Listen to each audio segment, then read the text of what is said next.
All right, so on this module of the Innovation Alley podcast, featured live here at Ramp Up Weekend 10, we're I guess RUWX.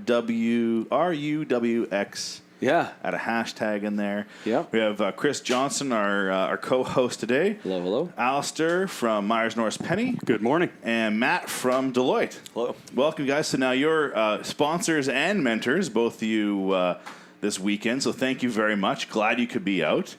Let's just kick things off. So why the heck is Ramp Up Weekend worthwhile sponsoring for your organizations?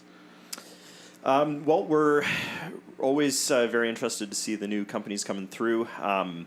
It's the energy here is pretty, definitely motivating and inspiring. And I always like the idea of forcing out what you can accomplish in 55 hours. When you're forced with the question of, with a very limited amount of time to actually see it through, it kind of takes out some of the noise and allows you to really focus and hone in on something and actually get something that's really tangible in a short amount of time. So a really interesting thing to see, and entrepreneurship and that community is something that we really support and like to see flourish. So, absolutely.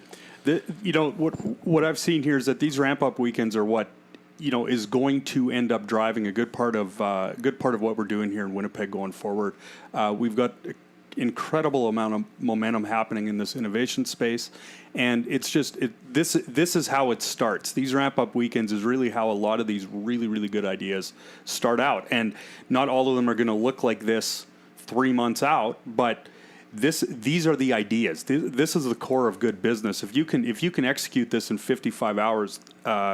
That torture test is going to, turn into something. Torture test. Yeah. It may not look exactly like what it does right now, but there's a lot of potential from what I'm seeing upstairs. Mike, that's a guy who's already been mentoring some teams. He's feeling the vibes. They're in the heat up there. So Matt, exactly. Matt from Deloitte, you've had a chance to hang out with some of the teams this morning. What does it feel like when you walk into those rooms? Are they happy to see you? Are they like, oh man, a mentor, I gotta do stuff? And then by the end, do they get why kind of that circle of giving back experience matters? What does that feel like? 100%. No, there's a lot of energy walking in and a lot of ideas going around, and it's interesting being able to ask those questions and really kind of hone in and still the teams that I met with are still in the phase of really fleshing things out and figuring them out. And so it seemed to be a big help. And it was also, I really enjoyed the chance to just sit and hash out ideas and really kind of build out a roadmap for the next day so they can really get to their target.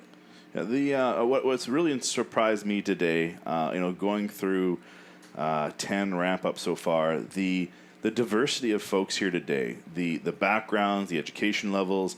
One of our youngest folks is 14 here today, and a significant female representation compared to past weekends, which is and great. Business owners. Yeah, so we have it's just this very diverse set of folks that are out today for the weekend.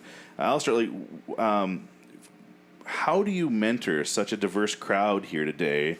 When they're coming in, they all want to make money. They all want to grow this business. How do you shape that as a mentor? It's interesting, and the approach to that depends entirely on who's in the room. Like, you literally have to walk in there, put everything down, and just say, "What are we doing here, guys? Give me the 30 seconds, and then let's build on that. Let's find out, from there, what is your minimal viable product? Where are you going to get to by tomorrow evening?" I guess is really what they're after, and then using expertise that I have, that other mentors have. How can we add value to that? Like, where can we pitch in? Is it asking questions? Is it offering advice? Most of it's just asking questions. Like, you've thought about this, but what are your assumptions around population size? What actually is your revenue? How do you do that? And the level that people have got to this point this weekend is astounding. Some of them. There's one up there that came to me with booking receipts saying, "What do we do with this now? We have revenue." And that's awesome. Great. So I guess one answer is you got to pay your tax. Yeah. But so now that the getting them from these ideas today to that refinement for the pitch tomorrow, what kind of advice are you giving to get them ready for the judges tomorrow? One of the key things that I saw with one of the teams I met was that they have a built product already. They already have a very extensive roadmap of where they could see it going. But what we were honing in on was just in the time frame you have, what can you prove out? In this first stage, who are your customers going to be? How can you get to them? How can you prove already that you have traction to achieve this first stage and then move along? So just keeping the timeframes in mind with the broader vision, but being able to hone in and just get something down that the judges can see and that can be validated and can prove the concept's ability to grow was key for this team. We showed them last night in the kickoff, we showed them the 4 blocks that they're going to be judged on, and an entire block is execution.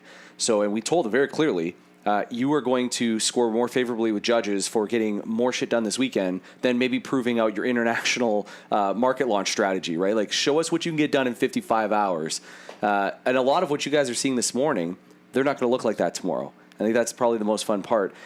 Alistair from MNP, when you are going into the rooms and you're talking about what they're going to do tomorrow night, are you guys at the place? Are the teams right now at noon on Saturday? Are they even at the place where they can start thinking about how to shape their narrative and start building their pitch decks yet? I think a few of them are.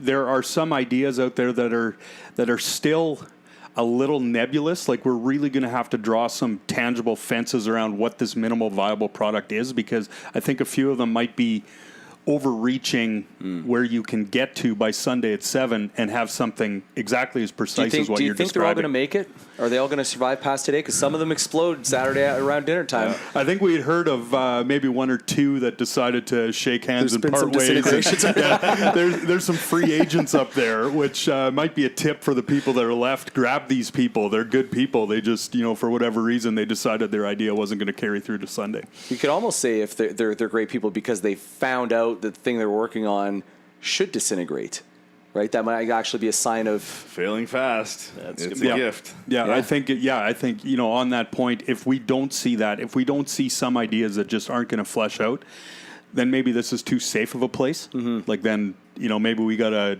up the game up there with what's expected. But no, I think what we're seeing up there is very healthy, because there are some teams that have proven out now that this is not a minimal viable product, and the teams that are surviving this right now are well on their way to something. Okay, so we know some stuff has failed. Matt, Deloitte, let's pick some favorites. Who do you like up there?